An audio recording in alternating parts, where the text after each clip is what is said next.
Hello, this is going to be the respiratory examination. My name is Yanis Harnambus. Can I just confirm your full name and date of birth, please? Ian McRoy, 23rd of May 1946.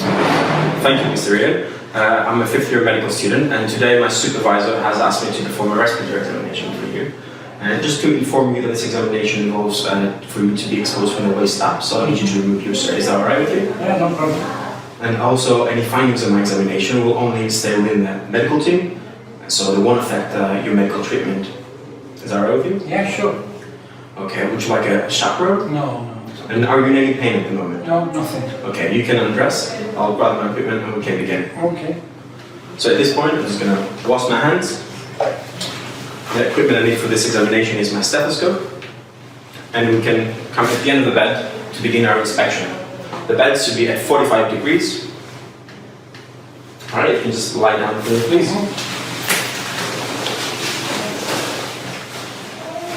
So, inspecting at the end of the bed, we check the surrounding space for any sputum pods, for any nebulizers, CPAP devices, or oxygen tanks.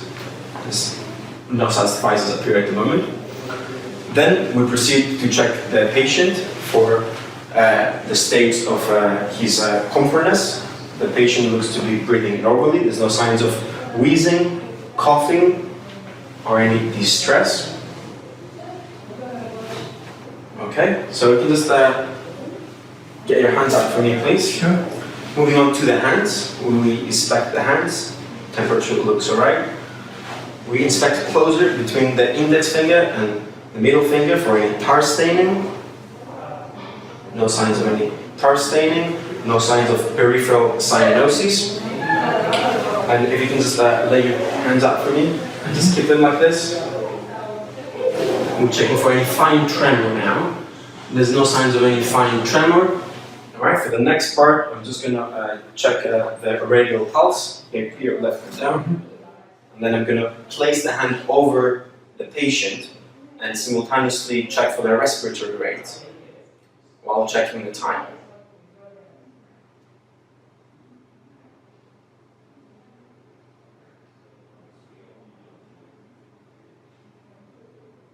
Okay, the pulse is 76 and the respiratory rate is 60. And I'm just going to pull your hands back towards you, and then I'm going to let go. We're checking for retention of CO2. There's no signs of liver flap or CO2 retention. Alright, you can put your hands down for me. And one last thing, can you get your nails together for me? We'll check for clubbing. No signs for any clubbing. Alright. Then moving on to the face. So we inspect the face again for any discomfort or any scars. No signs of Horner syndrome. So Horner syndrome, there would be ptosis of the eyelid, anhydrosis of half the face, and meiosis of the pupil. There's no signs of Horner syndrome. You can just open your mouth for me. I want to check for any dehydration. Can you pull out your tongue for me? Very good, thank you.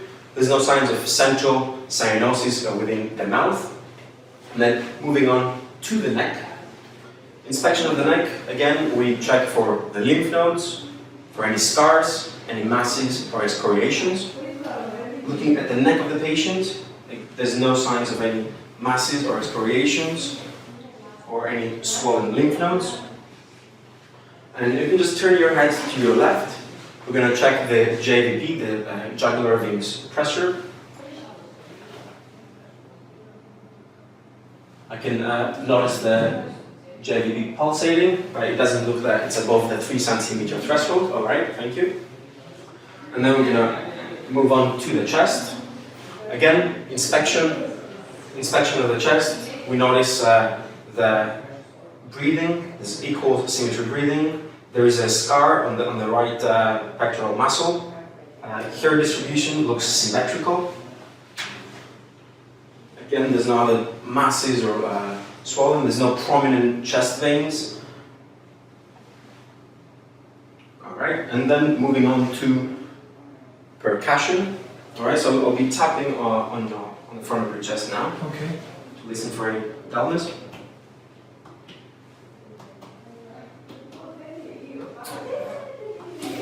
Okay. moving on to vocal fremitus. So at this part of the examination, I'm going to need you to say 99 for me when I put my hand on your chest. All right?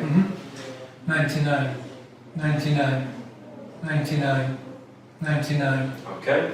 I can feel the sensory vibration within the chest wall.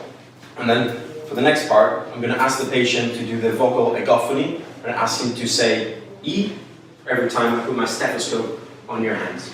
In the case that there is some pathological finding, that sound will transmit through the stethoscope and I will hear it as an ah sound. So every time I put my stethoscope on your chest, please say E. E, E, E, E, E.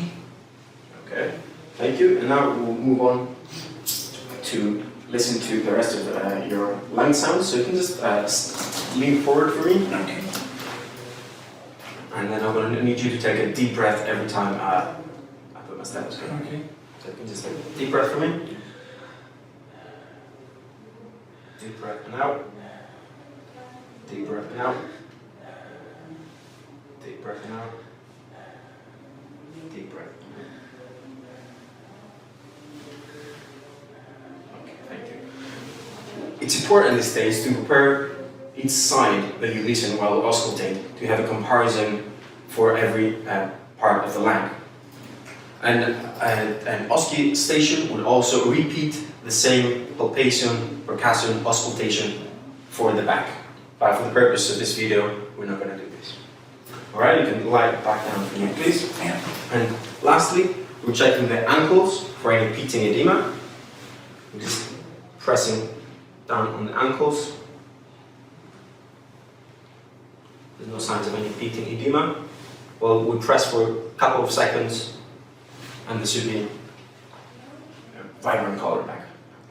Alright, this concludes our examination. You can regress again. Thank you. Today, for my examination, I examined Mr. Ian and checked his respiratory function.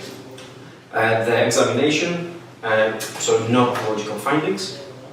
For conclusion of this examination, I would perform a spirometry test. Thank you very much. Thank you.